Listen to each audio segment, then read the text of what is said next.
G'day and welcome to the Inforunners. I'm Execute, joined by old man Hurst himself, Algared. How you doing, buddy? No bad. Execute. It's old man Harrison. Algared is just not my name. Hmm. I don't know how to take So, that these days. All right. yeah, I think I've lost the kind of amused voice for old man Hurst, and it's supposed to be a oh, dear me, I've even forgotten his name. James Stewart, Jimmy Stewart. It's kind of he was the inspiration for old man Hurston, and yeah, I don't feel I'm just getting him. Yeah, so. Yeah, it happens. We all lose our Yeah, voices. I know. All right. Such is life. So, Algared and I wanted to talk a little bit today about the upcoming Arena Commander changes, because 320 is quite a substantial patch for this year. It's kind of the real big patch for the year. And most of the bread and butter, there are a lot of background things and there's a lot of quality of life changes. But I think the biggest notable thing, if you remove the whole C, right? Because the whole C is obviously a big thing. But if you remove the whole C, the biggest amount of stuff that's coming is all Arena Commander based stuff. And I've gone in and tried some of it out. I know you know some of the stuff that's coming. So I just wanted to talk about that, because I think a real big strength of Arena Commander is if Star Citizen is down or there's maintenance or anything like that, or you can't get in, you can still get into Arena Commander. And this refresh is gonna, I think it's gonna revitalize it a little bit. And one of the advantages, obviously, of Arena Commander is you don't have to get in and go to a focal meeting point. So, you know, if you've ever tried to organize an event, which I know you have, Agrid, and get to there, you lose a certain percentage of people that are just trying to get there, whether it be through crashes or no fault of their own, or things like that, where with Arena Commander, you can just jump in and you are now in with mates. And they've also it is a lot better now in terms of doing the mates meetup. Like when we used to do Crux Cup in Arena Commander, it was a nightmare. It really was. You had to organize a separate group. The person organizing the race would then go in and invite people in from their group, and then some of them would crash and it wasn't working. You couldn't guarantee it. And the new Arena Commander is a lot more stable than that. It is a lot more fluid. It's a lot easier to get people in. Yeah, that in itself is an absolute godsend. Well, one of the big things for me is finally the ability to get multiple people in the same vehicle. Yeah. So it's actually making a lot of ships like the multi-crew stuff, like Constellations and Vanguards and Hurricanes and Scorpiuses and all those, even a Hammerhead. You know, it's actually making those viable, that we can actually create some really interesting scenarios. And as I said, very, very quickly for testing purposes. So you no longer have to go in. You want to test a Redeemer versus a Hammerhead. It's not like go in and get all those people together and then go at it. It's just get ship, you're in, and it loads and you go. So it's going to definitely improve a lot of things, especially I know that's a little bit content creator focused, but it does actually improve things, especially on the testing side. And I think you'll see a lot of people move into that. And you'll see a lot more stats-based stuff come out. Well, things like Urkel and stuff like that will be able to actually show real-world examples and things like that if they wish to. One of the things that I do like, I always liked about Arena Commander, is if you want to play, but you're really limited for time, you can get in Arena Commander. You can have a match. It literally is like a standalone game. We don't have 2 games. We've actually got 3. Yeah, I know that sounds weird. It's you know, the kind of Simpod game with all the different things. That's almost a standalone game. You could chuck that out anywhere as an individual game, and it would stand on its own 2 legs. Well, it has been lacking for many years, so it's really good to see it get a revitalization. And yes, it might not be everyone's cup of tea. Like I'm not expecting this video to view particularly well, but I do want to actually talk about it because I think it is one of the most chunky things in this patch, and I don't think a lot of people are talking about it. And I found that I've spent more time in Arena Commander in 320 than I have in probably the last 5 years. And there are some really interesting modes coming, and some spins that they've kind of taken from some other games. There are some issues, but like Star Citizen itself, it shows a lot of promise. And I think it, in a way, I would kind of look at it at the start of Theatres of War is probably the easiest way to explain it, especially with things like the tank battle coming down the road. Like, I was really excited for that. So let's talk about that a little bit, tank battles. My biggest issue with tank battles at the moment is the tanks are just a little bit light. It's almost like you're playing with helium tanks. Um, they kind of like hit a rock and they kind of like rear up like a horse. But I expect they will fix that with the vehicle rework Yeah. as they're doing it. But You're, there's a fair you bit of auto aim on the tanks too, so you can actually kind of shoot things from miles away. Um, but yeah, you were Yeah, saying? you'll recall that in one of the Inside Star Citizens, they were talking about reworking. They were redoing the vehicles where they'd make it so that a heavy vehicle hits a rock, it's going to just grind the rock down. So Yeah. the rock's going to be pushed away. So they won't be flipping over with Mm. every bush or Yeah. pebble or that. And so CIG are aware of that, and they are working on that. Mm. And I think it's Arena Commander where you'll get to see that. I can remember when Mm. Arena Commander first came out, they said, this is a test bed. This is where we're going to test Yeah. stuff. And it kind of got pushed to the side when the PU really became The test bed. Mm. the test bed because they could put everything in at the same Mm-hmm. time and test it. And so, and I Mm. thought it was a great shame that they weren't Yeah. building up Arena Commander as well. Mm. But it also made sense. And if you weren't building on it, I always thought it should have just been closed off and Mm. pushed aside. So, Um, the other, so besides the auto aim, yep, which basically, I think it's lacks a little bit of skill on the auto aim of tanks. So obviously, they'll play with that and balance that. The other one for me, like what you mentioned with the rocks, was trees. Believe it or not, trees are like like they're built of, I don't know what they're built of, but they're so damn strong. So they need a way for you to be able titanium. to kind of move between the trees. Like, Yep, I'm not saying you need to be able to, well, I guess you could ride over them with a tank and they fall down, but like just the ability, like literal branches on trees, like you can get your tank stuck underneath it and it kind of jitters and explodes, things like yep, that. So just early days for tank battles at the moment is what I yep. took away from it. It's like someone's done the real basic legwork, but if they can work a bit more on it, you can see it leaning, combining that and the FPS stuff. You can see it starting to move and merge together, get Yep.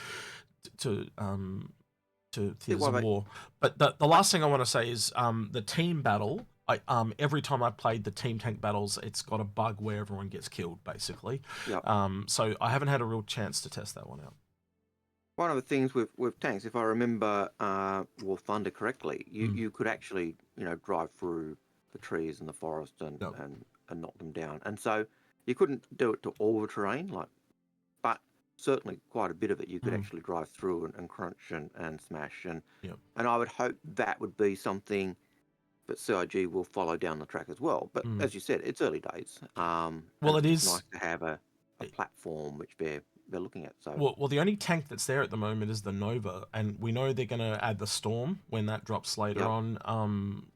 This patch, but it actually showed to me that they need a bit of variety.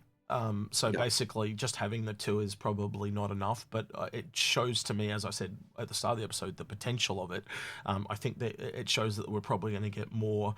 Like I'd love to have things from the Atlas. Like there needs to be like an yep. anti-tank version of the Atlas. That would be really Well, cool. So it's like fast and zippy, but it can take a tank out if it can, hit well, and run tactics type of thing. even an Ursa with ground crew with a Yeah, squad or would whatever, yeah, with missiles and stuff like that. But then again, I could see you're going into arena command, so it's strictly tank battles at the moment, right? And it yep, really is just Nova right now. yep, But it makes me think that there's another tank coming. Or yep, I would hope there's another tank coming to kind of at least give you three to play with. yep.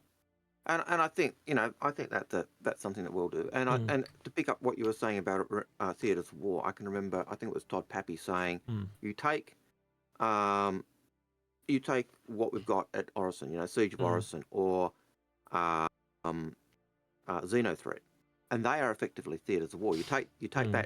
that encounter out and you plonk it into Arena Commander, and that is a theatre of war. It's a scenario that you could go in and play. And so I expect to see those types of things. And I know it's one of the things I was saying about Siege of Orison when it first came. I was saying that this is really a theatres of war in the PU. Mm. And so I could see that entering into the into Arena Commander at some point as well. So All right. but I think all we've got is just good news all round, I think. So So the other really big mode, and probably the most popular one at the moment, is Gun Rush, which is obviously a version of Counter Strike's gun game, Mm. and it is interesting yet annoying all at the same time. Some of the weapons will infuriate the shit out of you. Like there's a particular shotgun that I can't stand. The rail gun's like shooting a giant flare gun that you've got to hit right on someone. There Yeah. are sniper rifles that have got like night vision on them, and they're terrible to use. But it still makes it really fun, and I have not had that much fun in the FPS Arena Commander in a really long time. I've played with a couple of different other content creators at this point, and it has been quite fun. I think it's Mm. where it'll be at for a little while, especially until the tank battles get worked out. So yeah. Well, Have you ever played gun game back in the day, Algared? I haven't played Gun Game or Gun Rush yet. Mm. It was an FPS game. If I played, it was Yeah. always against my nephews, Hmm. and it was like, yeah, you did, yeah, you did, yeah, you did. How do I control it? Yeah, you did. So Well, the my devs nephews, even my nephews probably cured me of those games. Well, the devs actually went extra mile for the last. So the last weapon is a knife, but it's a knife with a flamethrower and like an 8 times scope on it. Like it's just ridiculous. But yeah, you just gotta get a kill with that, Yeah. and then you win the game. But it's pretty funny to watch. Um, so I think the other one is they've redone the swarms. Yep. Which is really interesting as well. And they've even we'll talk about this in a little bit because we're going to talk about master modes at the end. But basically, they've got a version of swarms with master modes, Mm. and master modes is something that everyone needs to check out. But the second last thing I want to talk about, Agrid, is the racing stuff. So Well, that's your bread. before you do get to the racing, because with the swarms, I also thought they were looking at doing swarms that kind of kept going. It's just a matter of survival. How long can you survive? They changed them. They're not in waves like so. Before they were like 10 waves. Now it's Yeah. more like they keep coming in. If you don't Yeah. kill them quick enough, that's how you fail. So it got like the ones that I were in were ridiculous. Like the sheer number of things at the end were crazy. Like the Vandal Swarm that we played, there must have been about 30 ships on screen, and it looked epic. But this one ship's flying around and everyone's trying to shoot him. It's a bit insane. So it does have some balance issues. As far as I'm concerned, it is a lot more difficult than the old the old Swarms. And obviously it's gonna need some balance passes to get it right. And I think they will kind of have to gate the way enemies spawn a little bit, just a little bit, because it was pretty ridiculous. Like we went in with 3 people, and it was that combined with the way the AI still rams you. Like every time I died was to a ramming. So it wasn't exactly fun. It was a bit agitated because it was no fault of my own. It was just some AI just went in and rammed me. Well, if it was Vandal, you could at least understand that because they did always have that yeah, way. but you know that's bullshit as well as I do. But it was always annoying. No, it's just terrible AI. It wasn't programmed to do that. It just does that, and it's really shitty because a lot of the time you have 2 or 3 of them just sitting around you, almost like landmines. It was a bit weird. So yeah, that's probably the mode in my book that needs the most work. But yeah. All right, so racing, Algared. What racing? One of the big things they did with racing is they actually created a great chunk of the planet Green. Mm-hmm. So Green is the planet where the old Arena Commander was. They basically made it so you can go down to the planet. There's nothing down there, but you could go down to the planet. You'll lose the race if you do, but you can do that. So that's quite nice. But they also added a new race track in Green called Halloran. Halloran actually is the toughest racetrack, so it beats Rickford, which is I think was the old toughest one. And so it's a tougher race from that, but it's still on the same track, so a lot more turns and other things. But the thing that also goes with that is CIG approached Anzia Racing, the people who group runs and now the Crux Cup, and they've asked them to do a Fury Expo. And so in the next 2 weeks, there will be a Fury Expo. There's the poster for the Fury Expo. And one of the nice things about this is if you go and register, if you register for that race, your name will be given to CIG and you will get access to the Fury LX to fly in that race. So it's basically a race for the Fury LX. So Just to it'll clarify, be that's a loaner. They're not giving you the that ship is to a loaner. keep. Yeah, they're not giving Yeah. you a ship. It is a loaner for the Yeah. race. But I just that heard race is just because I collectively heard everyone's heart skip a beat, and then I had to like give them a heart attack. Yeah. Yeah. Good job, Algared. yeah Yeah. CIG would have killed me. Yeah. But that will be a loaner ship, so you can go in the race. Mm. But any ship can enter as long as it's a Fury LX. So but that's in 2 Any weeks. ship can enter as long as it's a Fury LX. I love that. That's right. great. Yeah. Yeah. You can only join if you're a Fury LX. So yeah. Yeah, and since the Fury LX isn't out yet, and you can't buy the Fury LX, CIG are going to give you a loaner for that. And there are 3 Fury LXs up as prizes for that race as well. So you could actually come away with a Fury LX even before it's. I've got a little bit of a 320. takeaway there. It makes me kind of feel that that's the ship we're getting at CitizenCon as the LX. Oh, I've got 100%. I have heard that it is a ship that's ready for 320. Well, it makes it. along- We know we're getting a plushie, and the plush. It's a very easy plushie if you think about it. It's essentially a cylinder, and essentially, the wing on it. It's pretty easy to do as a plushie, so it makes a lot of sense to me. If we do get the Fury LX with 320, and we're getting the whole set 320.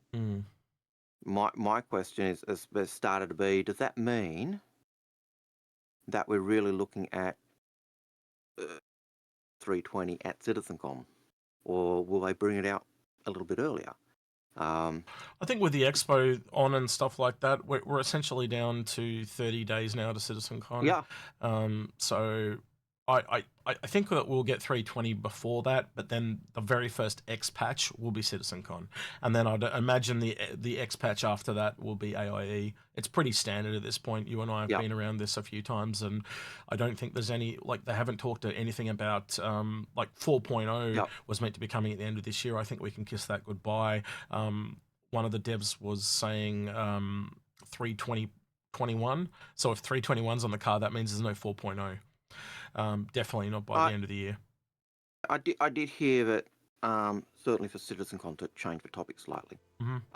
The topics were topics that would be looked at were Squadron 42 and server meshing. Now I'm not sure how accurate that is, but that's one of the things I've heard on in Scuttlebutt. So do with that what you will. Yep. All right. So the other really big one that I think everyone needs to get in to see, and this is the final thing we'll talk about today, is the new flight model, which is what they're calling master modes. And there are pros and cons to this, but they want feedback, essentially, is what they're looking for. So I do recommend you get in and have a fly around. The only ship you can use is the Gladius.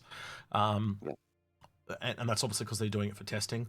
But as I said before, you can also do a Vandal Swarm master modes, and I recommend you try out both. There is some positives to it and some negatives to it. I think the negative that a lot of people is it's a little bit too automatic. Yeah, it's a little bit it's almost like you're playing with a turret that is automatically aiming for you. And I'm not kind of super surprised they've gone that route, because it really feels like it's been made for the masses. What we've been playing up until this point is quite hardcore, and I think if you want this game to appeal to a very wide audience, which is what you and I know, Algared, they've always been going from that. Everything they talk about talks to that. You need to make it simpler. It still requires skill, because you've still got to be able to fly and outmaneuver the other ship to get on them and things like that. It's just not at the same level that we've been used to. And I think a lot of the more hardcore people are going to hate it. And there's no good way to kind of balance it that way. Like, there's no way to go, well, you can have this automatic shooting stuff and we'll have the hardcore mode, because then you'll just put a hardcore play against so I think what I'm hoping this will be essentially is just in PvE, as in just in the Squadron 42. I hope they leave the hardcore mode in the in the PvP, so to speak, because I think it's going to kind of steal that from a lot of people. What's your take on that? I think elements of that master mode type flight, which is is necessary for lots of other stuff. But as we were talking before the show, that's Mm. something we actually want to discuss in the next episode. Yeah. So I'm not going to go any further than that, because if I do, I'm going to I think we'll just say we're going to be doing an episode about Squadron 42, and basically that flight model speaks to Squadron 42. We'll leave it at that. I think that kind of sets the stage of what we want to talk about. But that's what this master modes feels like. It feels like what you'd expect from a massive appeal. Solo campaign. It's not exactly the flight model I'd expect for a multiplayer P versus P stage. So if they leave that firmly in the solo realm, I don't really have a big problem with it. What about you, Algared? That's kind of what I want to get at. Okay, I can see it being very valuable in Mm. the PV, in the PU. Okay. 100% see it having value in the PU. You don't think it's too easy? It might be too easy, but I can see reasons why that will supersede the need for the other stuff. Well, But that does make it where more mass appeal, doesn't it? If it Yeah, makes it but easier, you lower the barrier of entry. But where I see the value of it doesn't necessarily mean you couldn't use the hard mode for some ships. It's really tricky because you essentially, when you're making a system like this, you want it to be really easy to learn, but hard to master. And so I'm looking for that. Yes, it is a lot easier to use. I'll give you that 100%. But where's the part that makes it a master? Right, and that's the part I'm not seeing. And maybe I've missed it. I could be really swing and a miss for me. But guys, let me know in the comments. Is there something to this that I'm missing? If you've tried out master modes, let us know. Is there a skill to it? Because to me, it feels very not on rails, because you've obviously still got to look at the person, but like the aiming box is quite substantially large now. Like one positive I can say though is the HUD looks way cleaner, and previously you were looking at pips and essentially shooting pips. Now you can actually see the ship and you are shooting the ship. So there are some massive advantages. It looks way more cinematic. You can see the things flying off the ship and stuff like that. And so there are massive pluses to it, especially if in a single player game. Like, it makes so much sense to me. But then as soon as I relay that back to multiplayer, the skill cap has just dropped. Like, so it's 50% of what it was. And yet when you see that, I see advantages for the multiplayer game. Yeah. And significant advantages for the multiplayer game. You point something out that's really obvious, though, Algared. Like, it makes it more appealing to more people. I get that 100%. But then also that skill gap, that high level P versus P. I can again yeah see a value for having that high level skill gap at some points. But that master mode I can see being really valuable in certain aspects of the PU. Yeah. That are really intrinsic to what we're doing, and but we'll talk about that in our next episode, because I almost wonder, or at another episode down the track. Well, I'm wondering if you actually make the automatic aiming smaller, do you get some kind of bonus? Like, do you get extra range? Do you get extra damage or something like that? I'd like to see what their kind of P versus P spin on this, because I almost want to sit down with a bunch of P versus P people and get their take on it, because I can't imagine any of them that have tried it are particularly super happy with it, because I can imagine certainly the joystick users aren't very happy with it. Yeah. Well, especially with how loud and vocal they've been in the past, I can't imagine they're going to be very quiet this time around. So once 320 hits, I'd love to see. I'm sure we'll hear how it goes, but I don't imagine. The cries of anguish. Yes, because they've been very loud, a very loud community for quite a while. I heard a disturbance in the force. There's 100,000 joysticks were snuffed out. Yeah. So yeah. But yeah, they've always said that the game will be very controller agnostic, and what I mean by that is that you can use anything. So yeah, I don't know. Guys, let us know your thoughts in the comments below. If I've missed something there, but also your thoughts on Arena Commander in general. Have you found yourself playing it? Do you find it a little bit of revitalized like I have? Yeah, let us know your thoughts on PvP versus PvE as well. Algared, what would you like to hear? I'd like people to, I'd like to hear that, but I'd also like people to, go check out you can go check out, I think it's cruxcup.com, find the link Mm-hmm. for the Discord for NZR, and there you will be able to certainly sign up for the Ignition Expo. I will get a link off you, Algared, and it'll be in the description below. Yep. So we'll get a link and it'll be right there for you guys to click on. Yep. And that will give you a chance to enter into that. Mm. Get a chance to fly the LX before, the Fury LX before it's actually released. Yep. And possibly even win one. So. All right, with that then, don't forget to like, subscribe, ring that notification bell, and thank you to our patrons and channel members and all those people that go the extra mile to help us out. We really do appreciate it. All right, he's been Algared. He's been Execute, and we're out of here. Catch you next time. Bye.